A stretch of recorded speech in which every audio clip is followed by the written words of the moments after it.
weather. This is continuing election coverage from 3 News. Well, good evening and thanks for joining us here on this election night. I'm Mike Gillespie. And I'm Leslie Adamy. Well, polls officially closed a little over 20 minutes ago, and tonight results from the 2022 midterm elections are starting to trickle in. Yeah, keep in mind these are early numbers, so let's get right to the top of the ticket here in Texas with a look at the numbers that are coming in so far for Texas governor. The incumbent, of course, Republican Greg Abbott facing Democratic candidate Beto O'Rourke.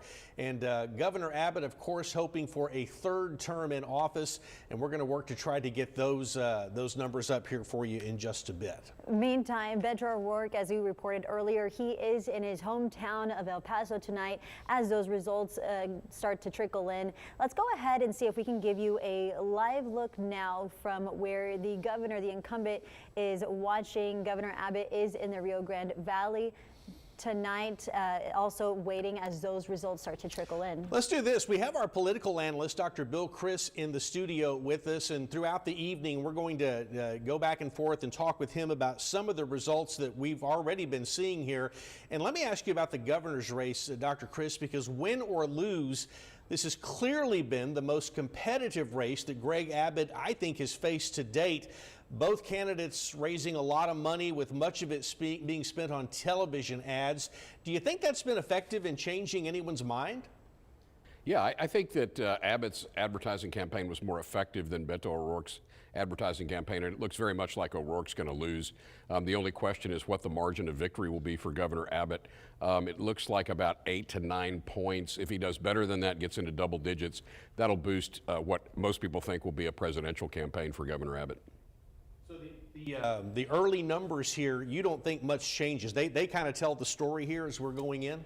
Yeah, normally what you look at with early voting is you got more than half the votes early. That tends to favor the Democrats. And so if a Democratic candidate is not ahead at the end of the early vote report, then that Democratic candidate is almost certainly going to lose, because election day voting tends to be more rural and more Republican. All right. So the governor's race, of course, one that we are going to be closely watching all night. And Dr. Bill Criss, we're going to be checking in with you throughout the night as well. But you know, one of the hotly contested area races to watch is that of Nueces County Judge, Democratic incumbent Barbara Canales. She is facing Republican challenger Connie Scott. Scott is a former state rep trying to unseat Canales from the judge's seat she had held since 2018. And our Bill Churchwell is live tonight from Little Woodrose, and that is where Judge Canales is holding her watch party as those results start to trickle in. So, Bill, what can you tell us? Hey there, yeah, you know, it's what a difference a couple of thousand votes can make. Those early voting numbers trickling in, but you can take a look behind me and you can see there are a lot of folks who remain in good spirits right now. We're here at Little Woodrose, where the Canales camp is positioned for tonight as those numbers continue to come in. Canales, we are waiting for her arrival. Earlier, I caught up with the incumbent who was outside of the Hilltop Community Center, one of the many places Canales, along with her challenger, Connie Scott, have been visiting as they tried to get out those last-minute votes.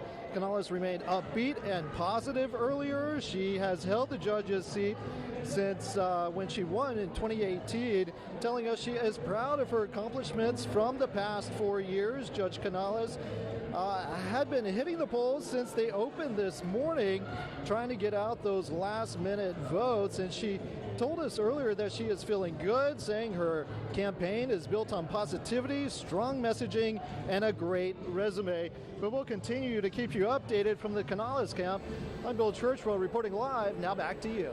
All right, Bill, thanks. We'll be back at 7:56 with more election night results for you. Yeah, stay with 3 News on the air and all online, and we'll see you then.